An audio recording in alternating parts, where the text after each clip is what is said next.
मतदान करताना नोटा हा पर्याय पाहिलाय का? कधी विचार केलाय का नोटा म्हणजे नेमकं काय?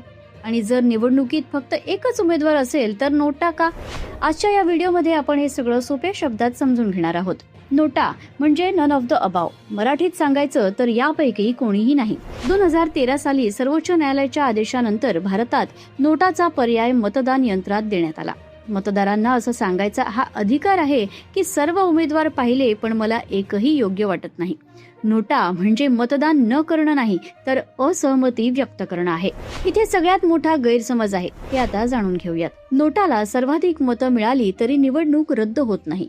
नोटा जिंकत नाही, पुन्हा निवडणूक लागत नाही. ज्या उमेदवाराला नोटा वगळता सर्वाधिक मतं मिळतात तोच उमेदवार निवडून येतो. म्हणजे नोटा हा फक्त एक संदेश आहे, कायदेशीर अडथळा नाही. आता महत्वाचा प्रश्न, जर निवडणुकीत फक्त एकच उमेदवार असेल तर लोकसभा आणि विधानसभा निवडणुकीत जर नामनिर्देशन मागे घेण्याच्या अंतिम तारखेपर्यंत फक्त एकच उमेदवार उरला तर तो उमेदवार बिनविरोध निवडून येतो. अशा वेळी मतदानच होत नाही. त्यामुळे नोटाचा प्रश्नच येत नाही. काही स्थानिक स्वराज्य संस्थांमध्ये मतदान होत असेल तरी सुद्धा नोटाला जास्त मतं मिळाली तरी उमेदवार बाद ठरत नाही. मग नोटाचा उपयोग तरी काय? नोटा हा जनतेचा रोष दाखवतो, राजकीय पक्षांना इशारा देतो, चांगले उमेदवार द्या असा संदेश देतो. पण